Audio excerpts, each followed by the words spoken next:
Welcome to this week's edition of Dugout Dish Podcast. I'm Andy Kirikides, joined by my co-host Keith Glasser. Keith, how we doing? Great, how are you? We are joined by a podcast regular, college baseball aficionado, recruiting expert, Jonathan Grasset. I'm rocking the Elite National hat. Loosely recruiting expert. I don't know if I would. Although you do look sharp in that hat. We got to get Keith one. We'll get Keith one here soon. Me and Andy got to hang out a couple weeks ago down in Baltimore, so we had to get him outfitted. That's right. I'm arguing and lobbying for you to get a background on this podcast because you're on it so frequently. Which may be more important than the hat, to be honest with you.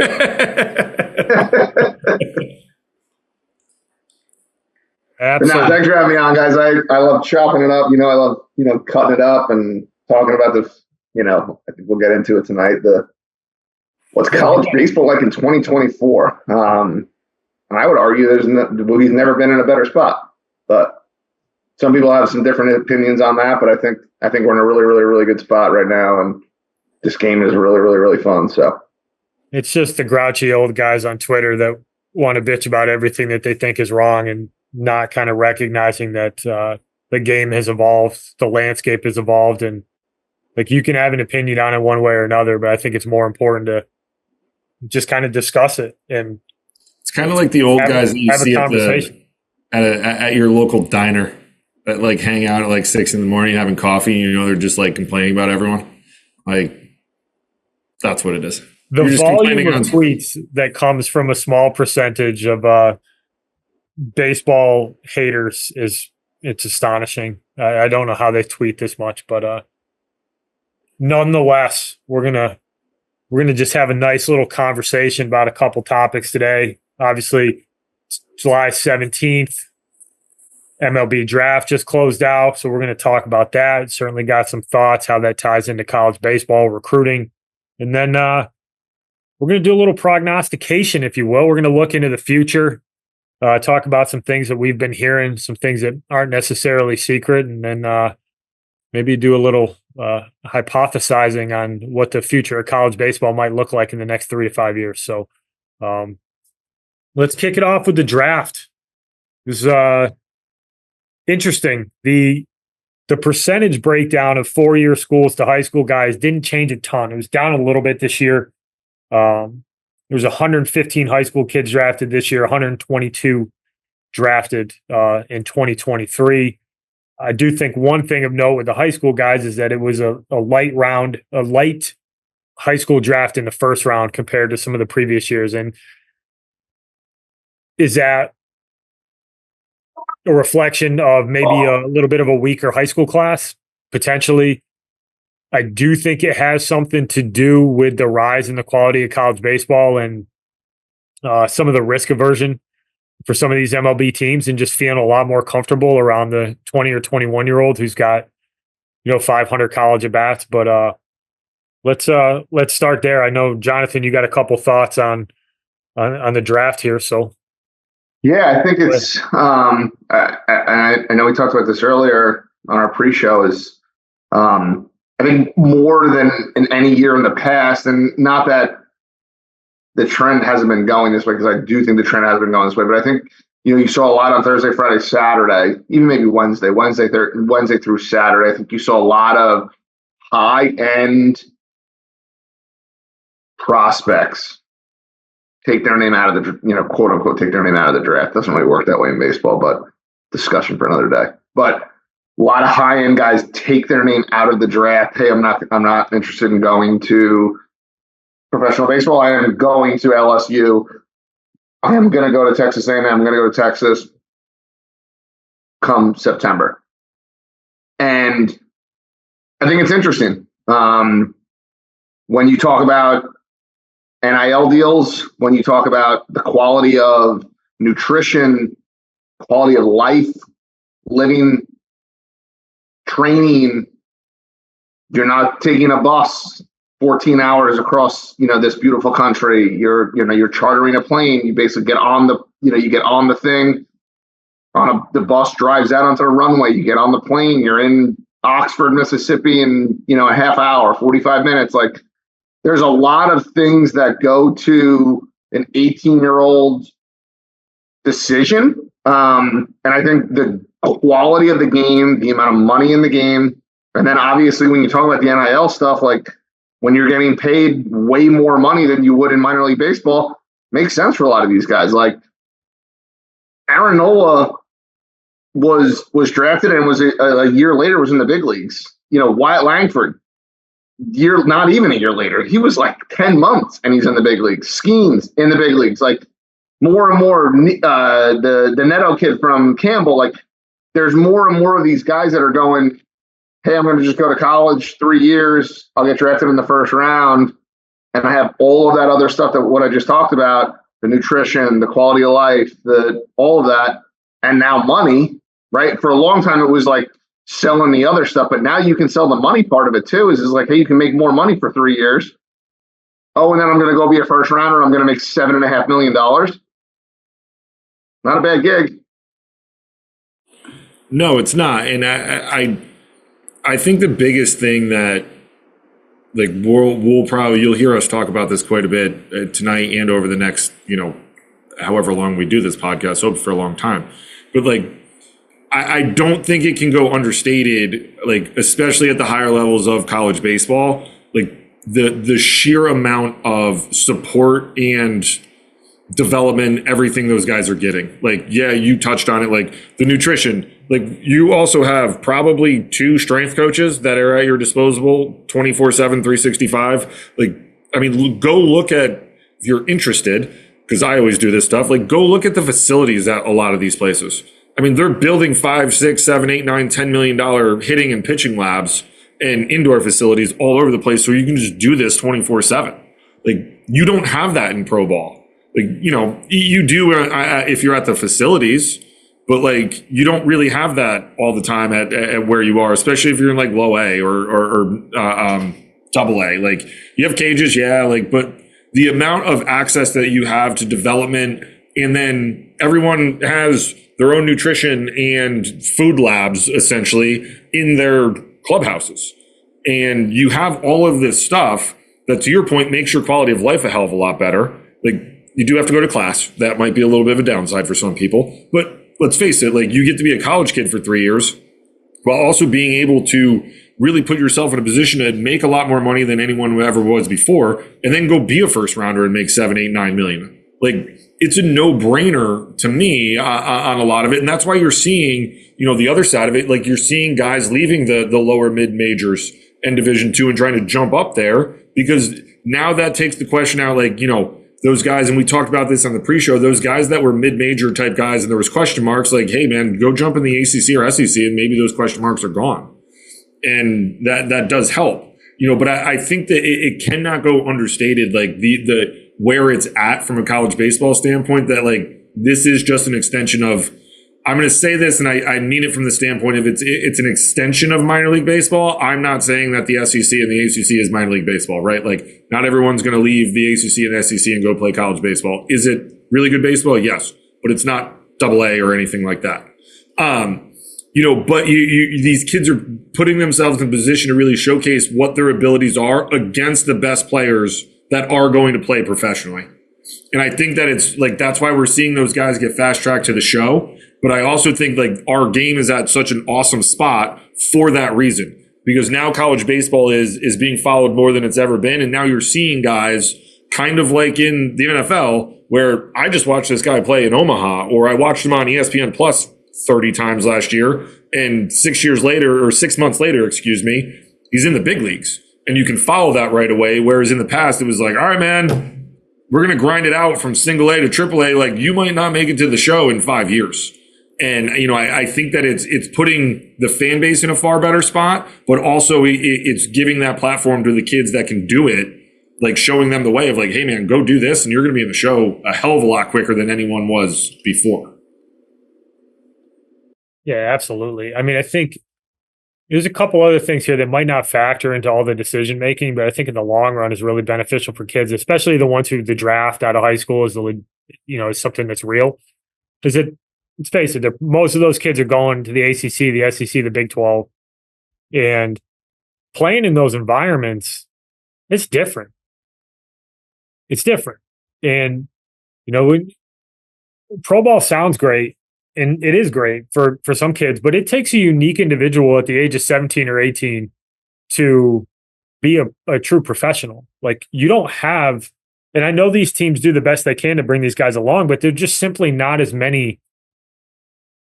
There's not as many guardrails in place as there are in college. Like, when you're in college, your coach has a thumb on you all the time. Like, they know where you are every minute of the day. Like, you have meetings, you have meals, you have practice, you have weightlifting sessions. Like, you have structure built in that for most 18-year-olds is incredibly important for the development. And I don't know if this matters to them, but I think it's something for me, at least, is that you're playing games that matter. Like, if you go and play in the SEC, like, those games matter. Like, you're trying to win. When you get into pro ball early on, especially in the early phases, like, wins and losses don't matter. It's all about development. And I think there's something to be said about the pressure of having to perform. And I think it benefits a lot of these kids in the long run. They have to go into a program and get and earn their playing time, and they have to go and compete. And it's not just about showing up and getting your reps in. And I'm not diminishing pro ball in any way. I just think they're two very different animals in terms of how you're handled from 18 to 21 in the pro ball setting versus how you're handled from 18 to 21 in the college setting, where there's a lot more pressure that comes with performance, because Jay Johnson in LSU doesn't have time to give you 150 at bats to figure it out as a freshman, because he can't. In pro ball, they don't care what you are as an 18-year-old. They're trying to get you to the best version of yourself when you're 22 or 23. And I think that pressure can be really good for a lot of kids.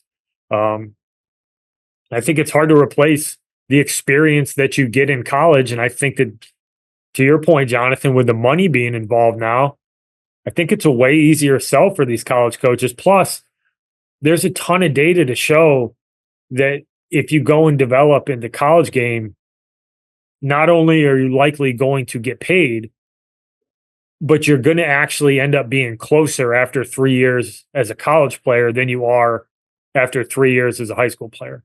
Like, I think you hit on two really good points there. And just to kind of piggyback, right? Like, in 2019, prior to the portal, prior to COVID, this trend was, we were going this way already. Not quite what we're seeing now, but we had seen Jack Leiter got to school. There was other big time recruits that had gotten to campus. I know Vandy was king of that with getting guys to campus. This is pre-COVID. This is pre-transfer portal. This is pre-NIL. They were kings of getting guys to campus because of that same data that you're talking about. And then the second part of that, which I think you made a really good point, is like, you can't replicate, minor league baseball can't replicate what Starkville, Mississippi's like in the middle of April on a Friday night. Like, I don't care how great of an atmosphere you play in pro ball.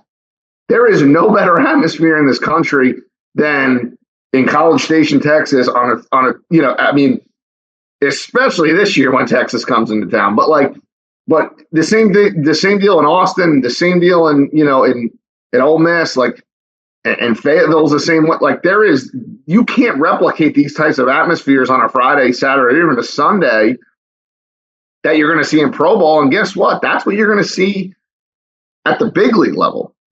That's what you're going to see at the major league level. That's the type of atmosphere, 40,000 people, not to say that, in Baton Rouge that there's going to be 40,000, but there's going to be, 15,000 are going crazy on a Friday, during SEC play. So to your point, Andy, is like, it's almost like a test run. It's you're giving these guys better experiences because they're doing it more like what it's going to be like at the big league level, as opposed to in front of 3,200 people on a Tuesday in XYZ place. Yeah, and I think Omaha, Nebraska on a Tuesday in July when it's 117 degrees. Thunderstorm and you rolling in, just bust 18 hours to get there through the night. Yes. Like, yeah, I'll take Swayze Field on Friday in April. I'm good. Like that sounds good to me. In front of like just short of 11,000, going crazy, throwing beer everywhere. I've seen that. It's quite a sight. Yeah, and I mean, and the other thing too is that you don't get to relive 18 to 21. Like, if you're a high school kid listening to this, like if you're not getting millions of dollars, I can promise you college is worth it. Like, I didn't get to play at that level on the regular, so it wasn't good enough. But we played there in those places, and I'll tell you what, I wouldn't change that for the world, because you got to experience something that was pretty freaking awesome. And if you're good enough out of high school to potentially be a draft pick, you're probably playing in that environment for like 70% of your season. Like, that's a life experience that you never get back. And if you're not one of those primo guys, I think the pitch to go to college has never been stronger. And I think it's why you're seeing these kids withdraw their names. I think it's why you're going to see some of these high school kids not sign, is because they're going to get to go play in these atmospheres. They're going to get to develop. And if they're that good when push comes to shove, they're probably going to end up getting picked higher anyways, because now there's less question marks around what their development is going to be. Like, if you watch the draft and you watch it on television, when they talk about these high schoolers, you got the 20 to 80 scale, and that's basically how the scouts, rank guys, and they have a present and they have a future grade. And you see some of these high school guys come in with like a 30 present hit tool. Well, that's a huge question mark. If you're a 30 present hit tool, it basically means you can't play in the big leagues. But if you can go from 30 to 40, or maybe even 30 to 50, because you develop in 3 years, like, you're a much more sure thing for a professional team than you are as an 18-year-old, and you're likely closer to where you're going to be anyways. So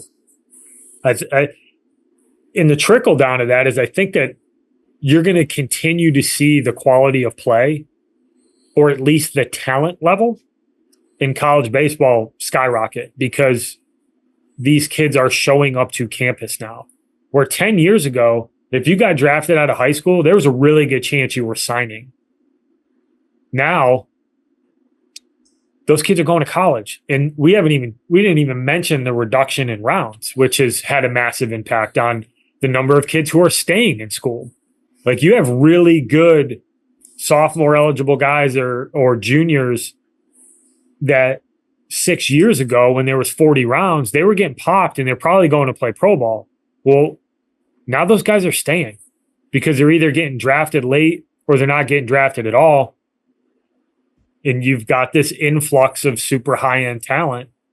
Especially those mid-major guys, you know what I mean? Like those mid-major dudes that were going like round 32, but was like, well, that, like you could risk it going back, and, you go in the teens, but, you have no leverage because you're a senior.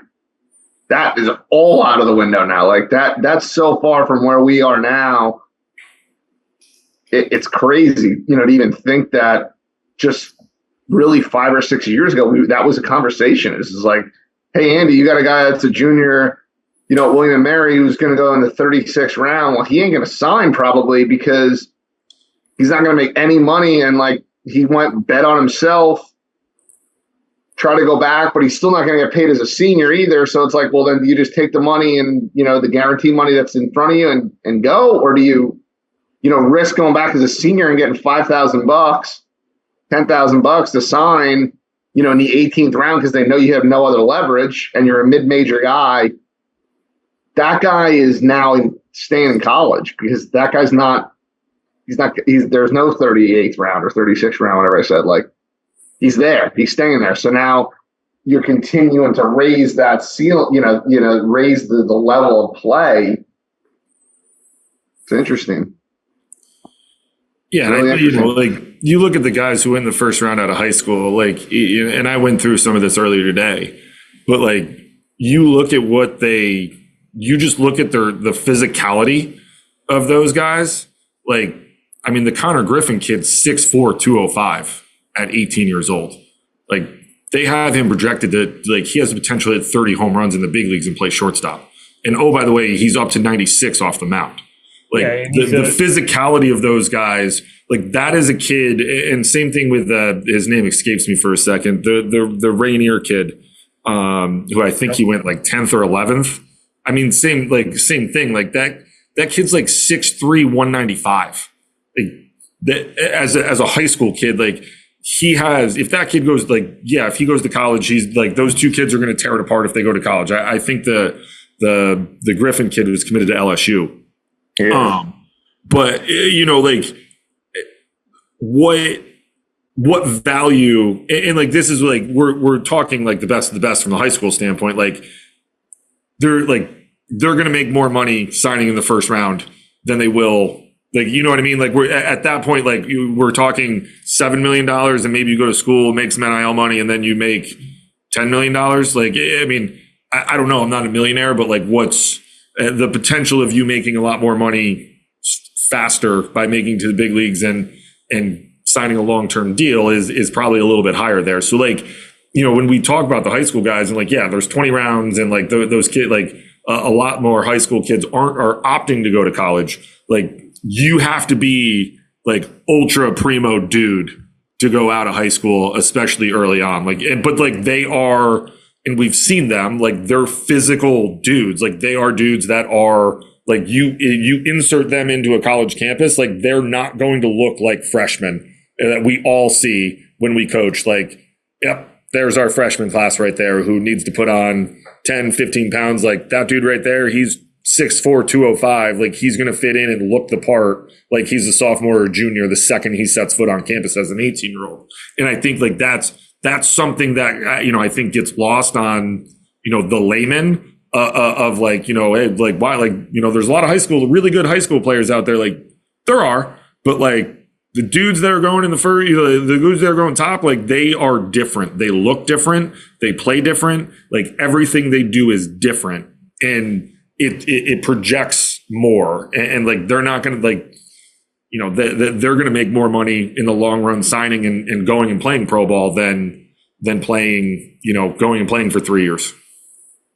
Yeah, I mean, we talked about this earlier, right? Like, I mean, who's a phenomenal example? Gunnar Henderson's a phenomenal example of that. Like, Gunnar Henderson's got 28 pumps. Like, you know, at the All-Star break, he was a high school kid, second overall prospect for the Orioles.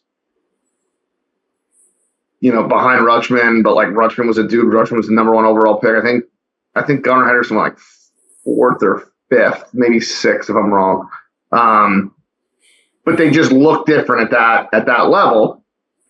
But it's just, I think the step below that kid was always going, right? Like, I think we could all agree that kid was always going. Gunnar Henderson was always going.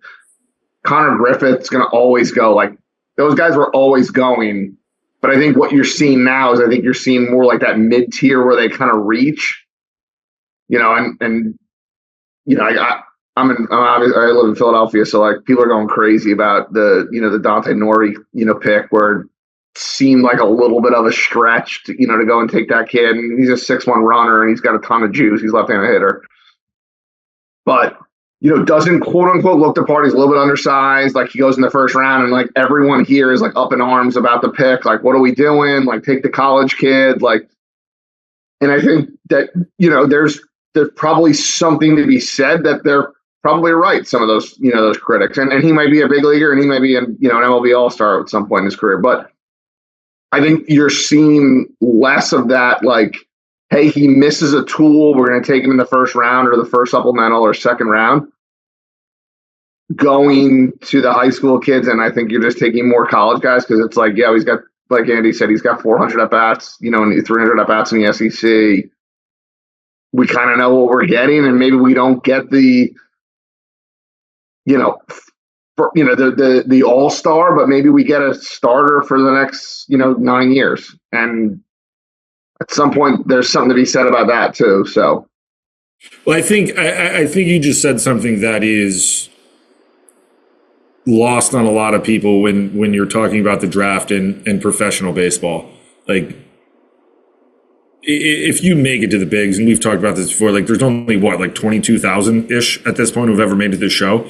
Like you draft these guys, like you know, like you're not drafting for Hall of Famers. You're not drafting for All-Stars. Like you're drafting in the hopes that you're going to be able to have guys that are going to be able to contribute for a long time. Like, and maybe they do make a couple All-Star games. Maybe they do make the Hall of Fame. You don't know until they actually can get there and do it. But like, you don't draft guys being like, this guy's a surefire All-Star. This guy's a surefire Hall of Famer. Like you're drafting it, and you can go like, if you have the time and you're interested and you're listening to this, like go read, especially the first, like anybody that like the top 3 rounds, go through and like read the scouting reports that they write. Like they're not writing it as like guaranteed future All-Star. It's like this kid can go play center field in the big leagues for, 8-9 years and run down balls all over the place. This guy he's got an 80 grade defense at shortstop. Like anybody, like then they get to the big leagues, like I knew that kid was going to be good. Like, okay, whatever. But like you're drafting to put together really good teams to go try to win championships, not drafting for All-Stars and Hall of Famers. And, this is that I think gets lost on a lot of people because it's for us, it's like recruiting. Like you're recruiting to put together the best team. Like you're not going out and being like, okay, I'm only recruiting guys that I think are going to be all league players. Like, is that an ultimate goal? Yeah. But like, damn well if when you recruit 35 guys in your team, like not all of them are going to be all league players. You need guys who can straight up defend in the middle. If they end up being all league players, awesome. But if they glove everything and they field at a 990 or 980 clip, like you're going to be happy with what they did for their career. And it's the same thing coming out of the draft. Like I get it. Like everyone has to talk about it, but like I think that that's something that is important when you're drafting and you're talking about like your favorite teams and stuff. Like you're hoping that you're drafting guys that are going to be able to be solid contributors. They're going to help your team win over the course of however long they're playing for you. Yeah, when you draft an 18-year-old, you're making a 5 or 6 year investment in that kid. Like they're a really good high school kid is 5 years away from making it to the big leagues. Right? It's not the NFL where you take a first round pick and it's like that dude needs to play right away. Right? It's different. I think there's something to be said about how many college guys have gotten taken early. Is that I think there's some return on investment type stuff too. Like these teams have budgets. They have a certain amount of money that can spend. Like if you're going to spend $2 million on a supplemental guy, you can make a really good argument. Like if I'm going to spend $2 million, that dude better play in the freaking big leagues. So I'm going to take a dude like Griffin O'Farrell from Virginia because, yeah, that dude might not be an MLB All-Star, but I feel really good that at some point in his career, that dude is wearing a big league uniform because he's freaking Mike Bordick, right? Like that's who I comp him to watching him play. Like he's Mike Bordick. He's going to be able to defend in multiple spots at a super high level. His bat to ball skills are great. Yeah, I'm sure there is a high school kid on the board at 32 that has a higher ceiling than him, but O'Farrell's floor is so high that you can't pass on it. And I think that for kids like him or just college kids in general, like you have a much better sense of where the kid's floor is. Because you can dream all you want on high school kids who ooze all kinds of talent, but go back and look at all the numbers about high school first round draft picks. Like most of them don't make it. And it's because you're betting on an 18-year-old kid that has to overcome so much in the next 5 or 6 years just to get there, never mind be good. Right? Everybody, they lean on guys like Mike Trout as like the example. It's like, well, like he's the best player of his generation. Like in 20 teams didn't pick him. So like if that doesn't tell you the inexact science that the draft is, I don't know what to tell you, but I think you're going to continue to see. I wouldn't be surprised if the numbers don't get a little bit closer to like 85-15 coming up in future years. In terms of the splits, we've typically seen about 80-20, but I think in the next couple of years, it's going to creep up into the 85-15 split from college to high school for exactly the reasons that we're talking about. I think more kids are going to go to college. And I think that these pro teams, when you only have 20 picks that you can make, you have far less room for error and you need to hit on these guys. Like you need these guys to be successful. I think the one thing I would say to that is, and I think you're dead on, but I think the one thing that I would say to that would be I think the number will be bigger when you break down rounds 1 to 3 as opposed to just calling the first round. Connor Griffith's going. He's going to go. Like, he's gone. But the third round pick that ends up at LSU, the 58th best player in the draft or whatever you want to call it, I don't know what number it was, but that took his name out on Friday or Thursday last week. That kid's going to college more, and it's going to be more and more apparent. So, like, when you look at it from like a 1 through 3 or 1 through 5 standpoint, like, I think the biggest gap, like, I think if we look at this in like 2 years, rounds 1 through 5, you are going to see a massive, massive, massive gap in terms of what we just watched in 2022, we'll call it, than what we'll see in 2027. Mm-hmm. And I think the other thing too, like, I agree with what you're both saying. I think with the high school stuff, like, I think the reason that we always all get caught up in it is, like, we're the only sport that really still drafts high school kids and then immediately throws them into professional ranks.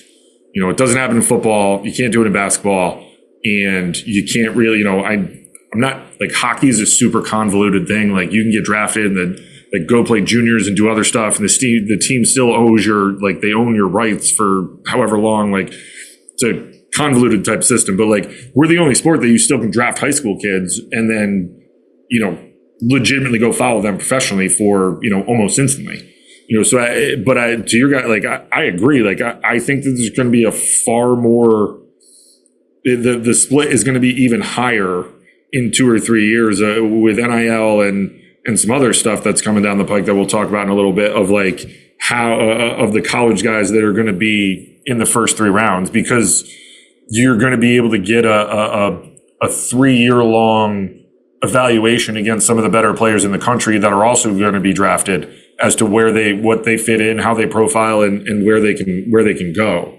And I think that you can, for the same reasons we talked about at the top of the show, like, those kids that are, 5th, 6th, 7th rounders that are like, man, I'm going to sign for, the 5th round, I think was around, let's call it 400,000, right? It was in that neighborhood. Like, I can go make that in NIL money and get far better and do all the things I need to do, and in 3 years get drafted and make 2, 3, 4, 5, 6 million. And that's where I think, you're dead on. We're going to see that difference, because it's like, well, why go sign out of high school for the same amount of money I'm going to make at X school? And then I have all this stuff at my disposal, and in 3 years I can be a first rounder and make 7 million. Like, you're going to bet on yourself and do it. And why not? Like, you like, and that's the leverage that they, like, when we talked about, you guys mentioned leverage. I think, Jonathan, you did a little while ago. Like, that's the leverage that kids didn't have before.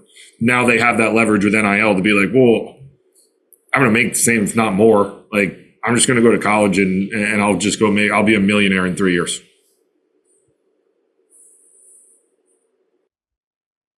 I wish I got to have that conversation when I was 18. Would have been sweet. Probably should have just been better. But anything else you guys want to add on the draft here? I mean, I think it kind of speaks for itself, some of the trickle-down effect with college baseball and how it affects recruiting. But, the bar has been raised across the board for sure, and I think the draft has something to do with it. All right. Let's move into the next topic. Let's talk about the future of college baseball. I know we got a couple things that have been being discussed with some of our contacts in the coaching industry. Some of the stuff's a little bit more public, but one of the things that seems to be a hot topic is the likelihood that rosters are going to get reduced in the near future, I should say. Let's talk a little bit about that, what that might look like, and how it might once again have a pretty significant impact on the college baseball landscape. So, Keith, what do you got on this one? Yeah, right now the early reports are there's going to be a ruling towards the end of this year into the early part of next year that they're mulling between 30 and 35 hard roster spots at the Division I level. I think the number that I keep seeing is 32 to 35. I would be shocked. Eddie, you and I talked about this yesterday. Jonathan and I haven't had to have this conversation yet. Like, I would be shocked if it went to 30. I just think that's too low at the college level. Like, you're going to have guys that are hurt, you guys that are injured. Like, you need to at least have 35. And it kind of resets to everything that was before COVID. Now, the difference is whether or not it's going to be like 35 full scholarship spots. And if that is something that, I mean, I know that's being discussed, and if that's something that ends up happening, I think it's super interesting because you're not going to be able to have your programs that are going to bring in 45 to 50 guys in the fall and be like, all right, like, we're going to cut 15 of you guys and that's going to be our roster. Like, you're going to only have 35 scholarships to dole out. Like, that's NIL money, or excuse me, that's NLI. We got NIL and NLI. So your national letter of intent, like you can only sign 35 of them. You're not going to be able to bring guys in and be like, oh, we're going to have 5 walk-on spots too. Like, no, it's going to be a hard stop at 35. So I think that'll obviously cut down the what people want to call the over recruiting and everything else that goes on. It'll probably still slow a little bit of the transfer portal stuff. But if it's 35 scholarships, like that's 35 guys, and like, it's going to slow, I think, a little bit more of the recruiting because guys aren't going to want to miss if you're giving full scholarships out to 35 guys. But it's not going to decrease the amount of mid-major guys that are going to want to jump up. The transfer portal is still going to be there because we have NIL or NIL money. I'm going to screw up the NIL, NLI all night. It's super interesting that, like, if we go to 35 and it's full scholarships, like that's a massive shift in college baseball. And I think it's worthy because they're like, let's face it, the Power Fives can do it, or Power whatever's we want to call them now. They can do it. It'll be interesting to see what happens at the lower levels as to whether or not they're going to be able to fund that and what goes on there. And I think we'll get into that in a little while. But that 35 number is a super interesting number, and this wouldn't take effect until right now at the earliest of the 25-26 school year. So there's still some time out there, but this is a massive shift in what would be recruiting and how roster construction and how we're going about doing that at all levels. What do you got on this, Jonathan? So I have a little, I'm on the same page as you, Keith. But I also think this is going to be something that will be a very small change when it's all said and done.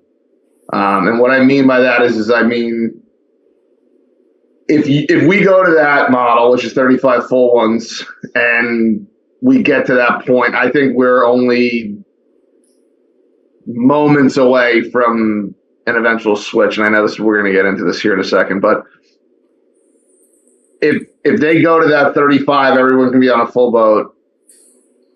The change is coming. The change of the guard is coming, and we'll all go to 1A, 1AA, or something along those lines. So while I understand that, I think, yes, it is a huge point. It's a huge changing point. I think it's only the first chapter of what we're going to see here in the next 5 to 10 years anyway. So I think while, yes, it's a huge point. Yes, there's going to be less, players recruited Division I wise. Yes, that means less high school spots. The trickle is going to be real. I also think we're only going to be in it for a very, very small window because I think the change then is imminent, even though I think the change is imminent anyway, of what we're going to see here, within the next, 5 to 6 years, maybe 10 years of what college baseball is. The reality is just there's a group of schools, a group of conferences that are spending at a level that these mid-majors and lower mid-majors can't spend at. And just like they did at football, 30 years ago, whatever it was, I think we're getting to that point of baseball where baseball's a revenue generator. Like that, there's no denying that. As some of these places that are putting 12,000 people in the seat in the stands a night. It's a revenue generator. There's, and again, I'm not going to speculate on how true this story is, but there's a rumor that's floating around college baseball right now that Texas raised $90 million for a facility upgrade in less than 48 hours. $90 million in less than 48 hours to get their guy. Their guy said Coach Schloss wanted a facility upgrade. They didn't have the money for it. They raised $90 million in 48 hours to get him. These are, if you can't fully fund 35 full scholarships, you can't raise $90 million in 48 hours. So at what point do we just say, okay, well, there's going to be halves and there's going to be, guys that can't do that, and we're just going to split it and we'll just go more towards the football model of 1A, 1AA. But I don't think that 35 hard roster full scholarship will be around for very long. I mean, there'll be a few recruiting cycles that will have to, deal with that. And again, there'll be less, Division I players and especially less high school players, even more so. Because, you can't get that quote unquote free guy. But I think the next change will be so close that we'll just kind of blow right through that cycle of what we're talking about, and we'll be kind of onto our next, major hurdle and what college baseball looks like moving forward. Yeah, it's going to expedite the process. Yeah. I think the one little earthquake that'll happen when this roster change actually happens is you're going to see, now my math is not going to be perfect here because you need to factor in seniors that are graduating organically through a program, but call it what it is. Say you've got your 40-man roster set essentially for the fall of 2025. This roster change goes into play. For ease of math here, that's 1,500 kids that in some way, shape, or form are immediately in the quote-unquote transfer portal because of the roster reductions that are going to happen, right? Either high school kids are going to get dumped and they're going to get their scholarships pulled, whatever it might be, and they're not going to have a roster spot when they go to campus, or those kids who got the walk-on spots no longer are going to have them, right? And we'll see what they ultimately come up with the 35. Maybe it's 35, you get 34 scholarships, and you still have those 5 walk-on spots. But either way, you're going to see a one-year consolidation of kids who were previously on college rosters who are no longer on college rosters who need to go find places on other colleges. And what that does, it's going to be another shakeup across college baseball, and it's going to be another hurdle for high school kids in the recruiting process, because for that 1 year, and we saw it this year, there's 1,700 Division I underclassmen or something like that went into the portal, 4,000 or so total. There's going to be 2,500 kids who went into the transfer portal who don't have a place to play this year because that's the way it works. There's just not that many spots. And I think you'll see a 1 year shakeup if they go to this roster reduction again. And people are going to freak out about it. But the fact of the matter is that if the pandemic hadn't happened, I don't think the roster expansion would have happened. Period. I think that was a reaction to, there's a lot of kids who lost a full year of college, and we need to give these coaches the ability to roster some of these guys. So I think it was a knee-jerk, shouldn't say a knee-jerk reaction, but it was a reaction to the pandemic and the years that were lost, due to COVID. I think we're kind of getting back to normal. But to your point, Keith, what does this look like from a scholarship perspective? Because it's not equal now. There's rules. There's 11-7. Most Division I schools, baseball schools, maybe not most, but I'd reckon to say about 35% of them, they are not fully funded. Make no ifs, ands, or buts about it. That they do not have 11.7 full scholarships, right? They're either restricted by the number that the school is willing to give them, or even that 11.7 isn't truly full. So if you're a state school, you might have 11.7, but it might be the equivalency of 11.7 in-state scholarships. So if you go out of state to recruit a kid, that kid's going to cost you 30-40% more because his price tag's higher. So you already have an unlevel playing field, and to a certain extent, but with the introduction of the NIL money, roster scholarships don't matter to the SEC or the ACC or the Big 12 because they don't have to if they're paying you $100,000 in NIL money, what's your $20,000 baseball scholarship matter? It doesn't. So they really don't have any restrictions on how they delegate their money. The only thing that comes with a baseball scholarship is that you get a 1-year guarantee that you're going to get that money, right? They have to honor that scholarship. It doesn't mean that you have to be on the roster, but you have to honor that scholarship. Not all schools, and this is a little bit of a misconception, I think, with some people who go through this, is that the vast majority of schools, it's a 1-year agreement. By definition with the NCAA, it's a 1-year renewable contract. Some schools, it's written in that if you get baseball money, that you have that money for as long as you're on campus, but not most places. It's a 1-year renewable. But the NIL money's completely flipped that on its head. So I think the roster reductions, it's coming. I don't see any way around it. I don't think that anybody needs 40 guys. I think a lot of coaches would probably prefer 35, to be honest with you. And I think they'll gladly take the full scholarship stuff. But I think that leads us into the next phase of it, is that, does that even matter with where college baseball is going? And we've had this conversation, Jonathan. I know Keith, me and you've talked about it. We've talked about it with a bunch of different coaches who are at all different levels of Division I. It seems like there's a split coming, in that the SEC, the ACC, the Big 12, even though the Big 10 doesn't quite fit in that category from a baseball perspective because of the football money and where they want to be and excel, I think there's going to be some schools who need to make a decision on how well they want to fund college baseball. And I think you're going to see a split in some way, shape, or form. I think you're going to see a split. The natural flow seems that it turns into that football model that you were talking about, Jonathan, where it's like you got 1 and 1 AA, or FCS and FBS. And if you're going to play FBS football, or at quote unquote FBS baseball, you need to make some bare minimum requirements from a funding perspective in order to even get your hat in the ring.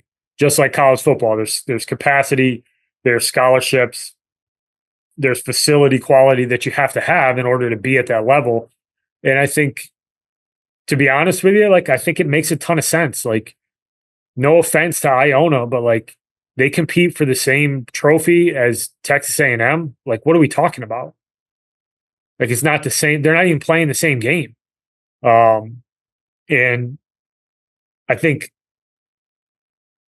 the lower end Division I schools, and Keith, you brought this up, so I'm not going to steal your thunder, but I think there's some potential decisions that might need to be made within these athletic departments. And you've spoken to me about a potential option for how this might change in the future. So I'm going to kick it over to you for this one, because I don't want to steal your thunder. Sure. There's been some rumors that have floated around that when,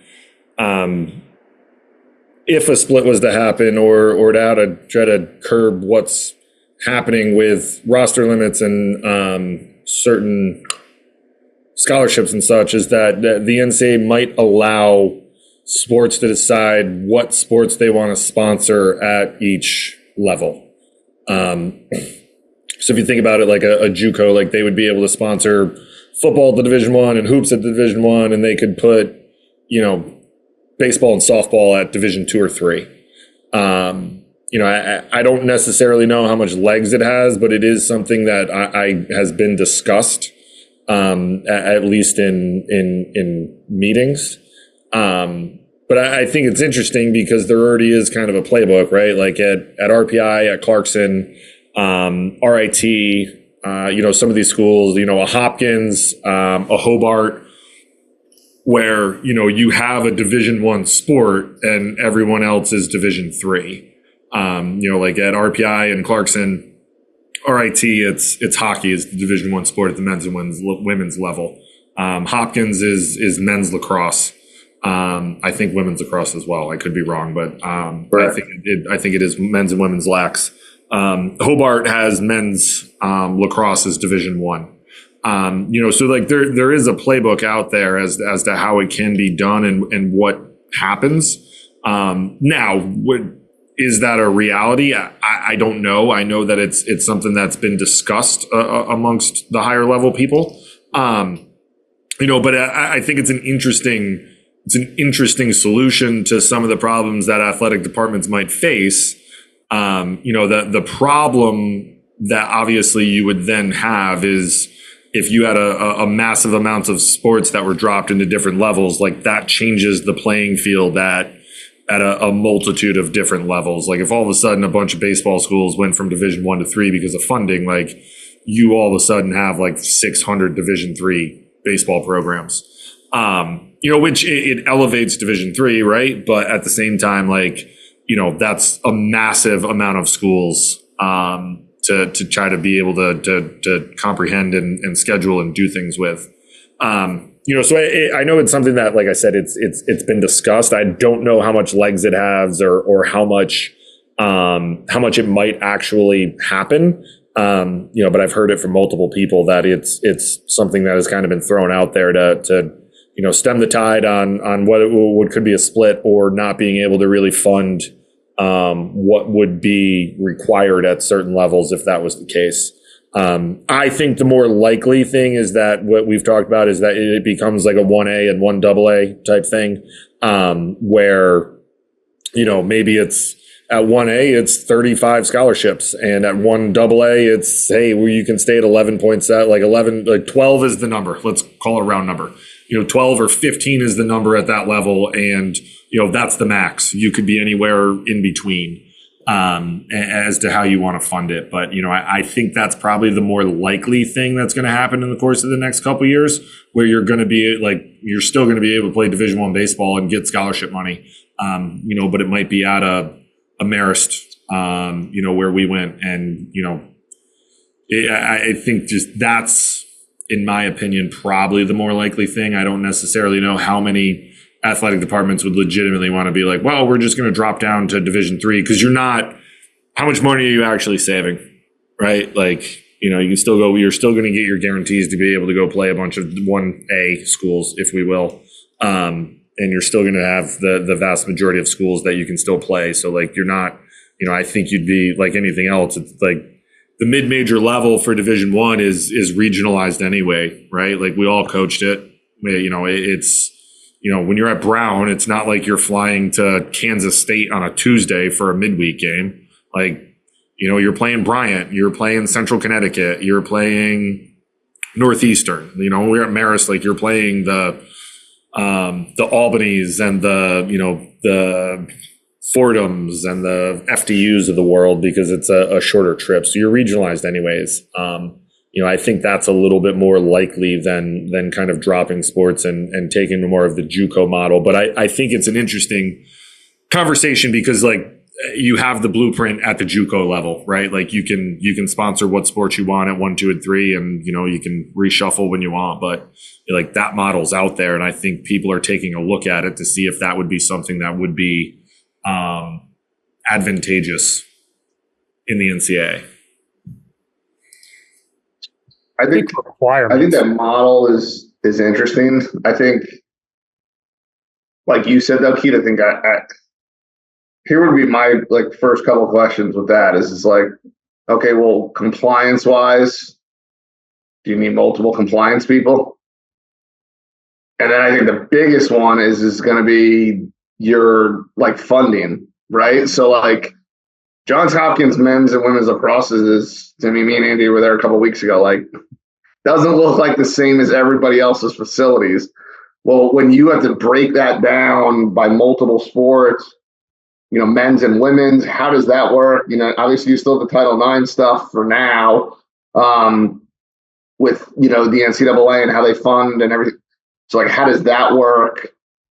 I think there's a lot of hurdles that you would run into unless it's a clean, like, hey, here's blank amount of students, blank amount of sports, Division 1, blank, Division, 3.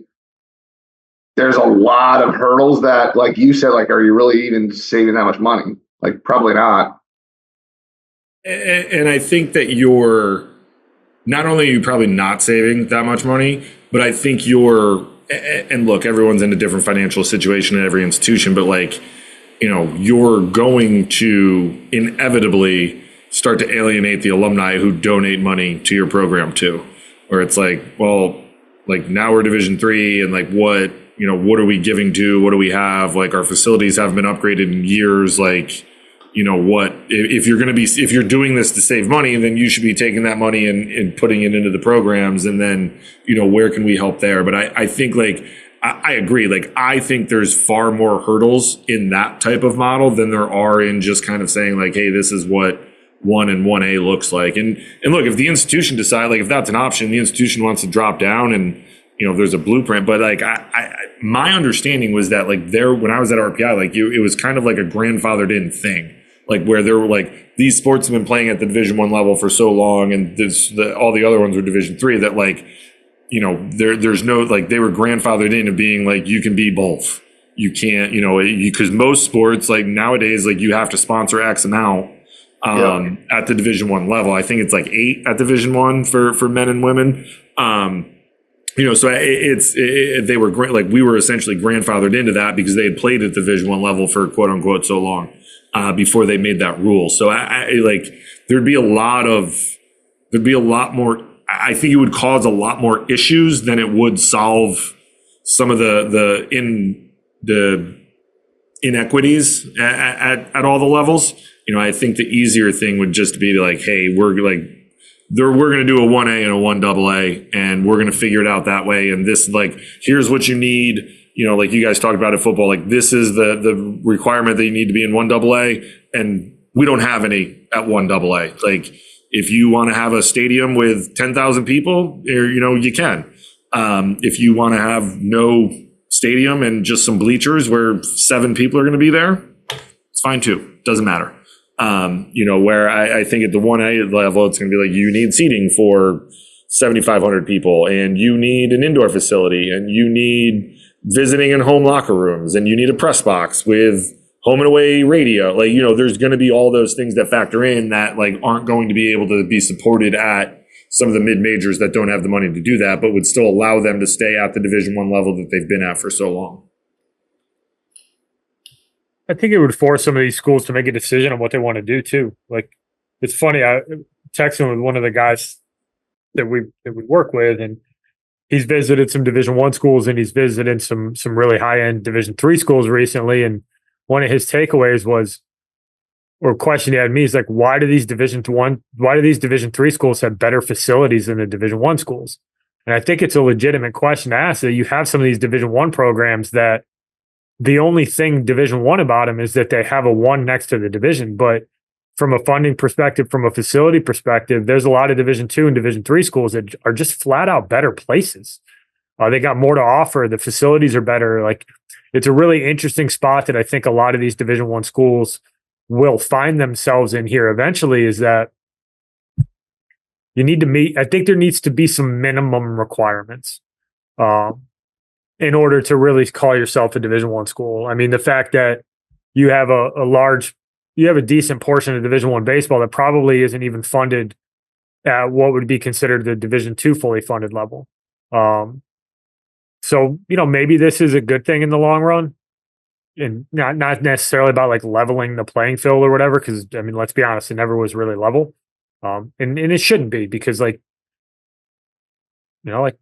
Arkansas has got its advantages, and they have earned the right to have those advantages with what they've done. But I do think that this impending split is going to force some people to make some decisions. And I think there's some schools that are going to have tough decisions to make, right? Like you got these Sunbelt schools, right? You got schools in the CAA where which side of the coin do you want to be on? Where like you play a really high level of college baseball right now, like the Wilmingtons and the Northeasterns and the Old Dominions and the JMUs of the world, but you're still not in that upper echelon when it comes to the support that you get from a money perspective at the baseball level. Like you don't have that 7,000 people stadium.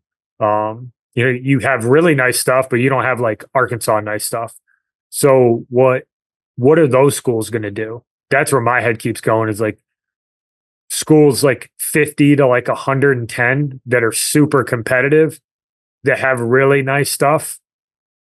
Are they really going to be willing to sacrifice playing at that quote unquote 1A level, they're going to have some decisions to make because that's costly. And I don't know what their budgets look like, but I do know that football at some of those big schools is a big reason why they have the ability to have some of the flexibility financially that they do and have allowed these baseball programs to become moneymakers. So I think it's inevitable. I don't think there's any way around it. I think in the next 3 to 5 years, I think we're going to be having a conversation around college baseball, and the landscape is going to be very, very different. And I think the big boys, the SEC, ACC, Big 12, like, I don't know. Are they even with the NCAA then? I'm not sure. I think at this point that some of these conferences have outgrown the NCAA. Voiced their displeasure. Yeah, and I think they've outgrown the NCAA. Like, the SEC doesn't need the NCAA to sponsor a tournament in Omaha. Like, they have their own network. Texas has one school has their own freaking network. Like, I think college sports has outgrown the NCAA as a ruling body, and I think it's gotten to the point where the financial separation that these schools have over the vast majority of Division I schools, that they can basically, and Jonathan, I'm going to steal what you said to me earlier, but like, they can take their ball and go home. Like, they don't need the NCAA anymore, and they might just start making their own rules and say, hey, we want 40 guys on a roster and everybody's full scholarship and we get as much NAL money as we want, and they just play a different game. Like, I think that is a very realistic future for college sports. I think, I'll be honest, and obviously we talked about this earlier, so you know what I'm going to say, but Keith will hit us. But Greg Stanke can wake up tomorrow morning and say that's it. And he can take his ball and go home, and that's it. And guess what? The people in Indianapolis can do nothing about that. So at some point, that's where we're going. The NCAA is not a when it's over. It's just kind of more now, like more along the lines of what, it is over. It's just when. That's it. That's just the reality of where we are. The SEC is going to dictate when that happens. The Big 12 will go with them, and I would say the ACC and the Big 10 would also probably follow suit, especially with football. I think one good question, and kind of to get back to where we were going before, but like the Big 10 is going to need to make a decision, like, what do we want to do with baseball? Because, when in 2018 we had the third full-time assistant vote come up, there's multiple ADs. A big school with red and a block O was, an AD that said no, who's very, very, very powerful. A lot of no's came out of the Big Ten for that, that vote, which I think spoke loudly of like, what's the Big Ten like? Like, is the Big Ten real baseball, or are we going to be, kind of these, a little bit more Mickey Mouse? And I think since then, I think they've shown that they're trending more in the right direction as opposed to the wrong direction. But that's a big deal. The split's coming inevitable. It's inevitable. It's coming. The SEC, like Andy, like you said, we got schools in the SEC that have their own network. Like, they don't need Greg. They don't need the NCAA to tell them like, oh yeah, we're going to host this event. Just, it is what it is. But what does that look like? What does it look like for the CAA? What does it look like for the Sun Belt? I think if you look at the Sun Belt right now, like, you just say like football conferences, right? You would think that it would trend in the right direction. But Coastal Carolina won a national championship. Like, South Alabama's been legit. Texas State's been legit. Like, so what does it look like in baseball? I don't know. Like, I don't have any answers, and none of us have any answers. But the split's coming.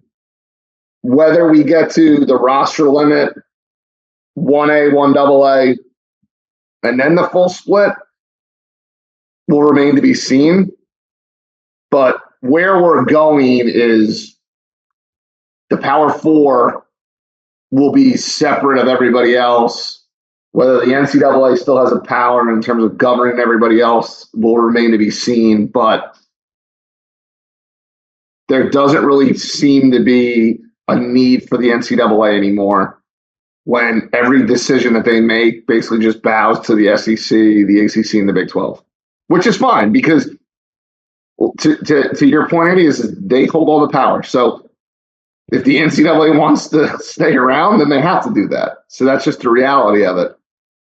But where are we in 8 years from now when the TV deal comes up, for the basketball?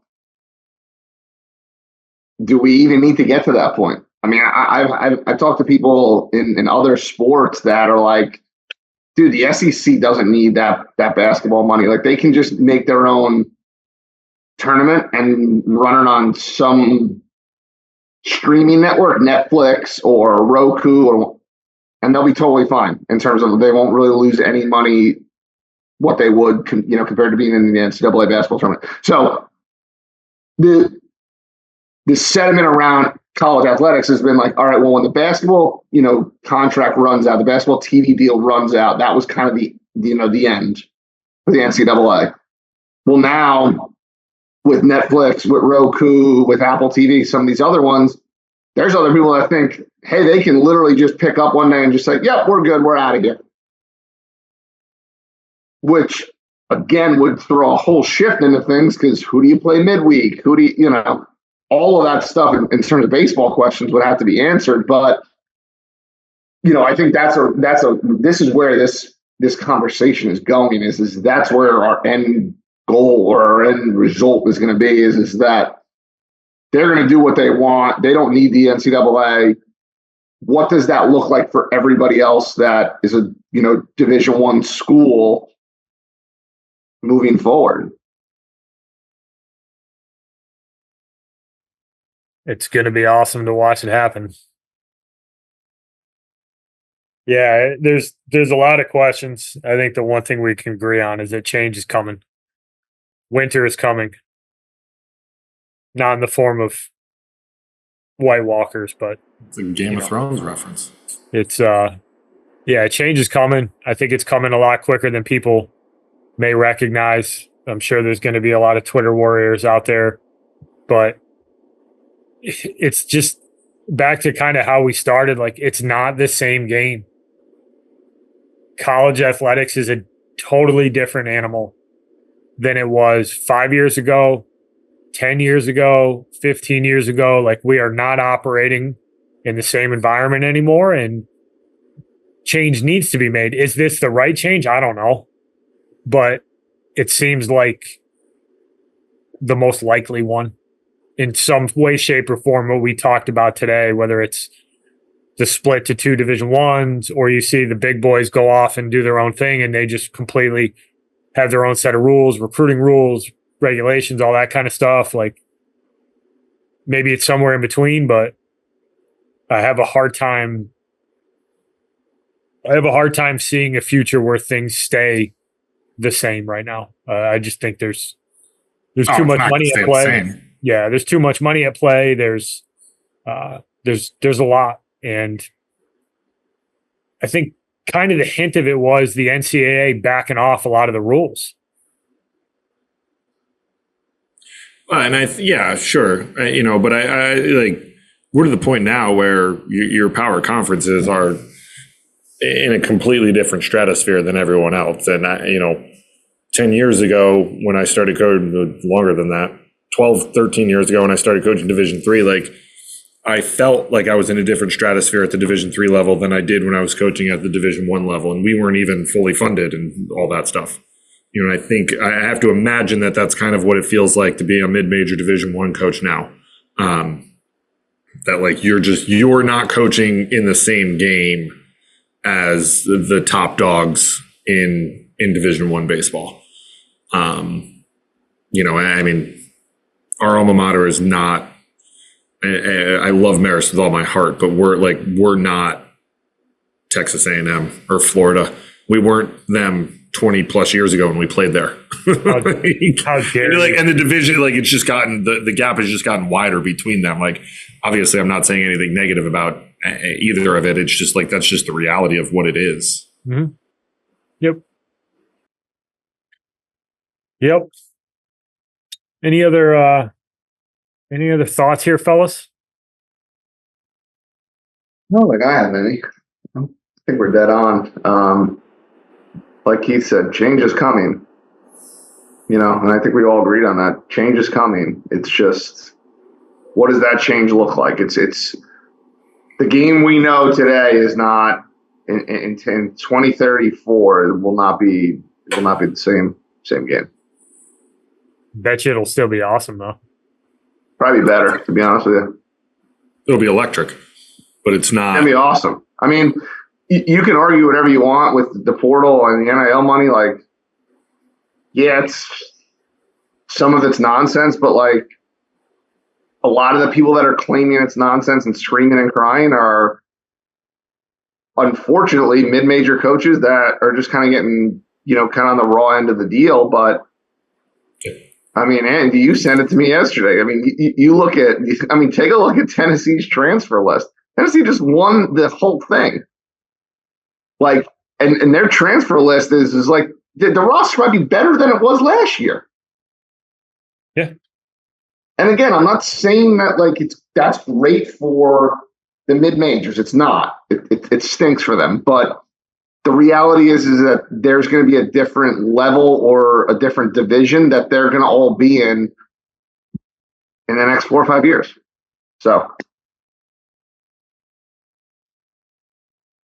Well, fellas, until next time, Jonathan, you're the man. We love having you on. We're going to get you a background. We're going to get you a background. Can't wait. It's going to be a big deal. We're going to get you an EMD hat. And you're going to get Keith an Elite National hat. You heard it here first. All set. Then we'll close. Appreciate you guys. Thank you. Thanks, man. Thanks for listening, everybody. We will talk to you next week. Thank you for listening this week. If you're watching on YouTube, go ahead and hit that subscribe button and smash that like button for us.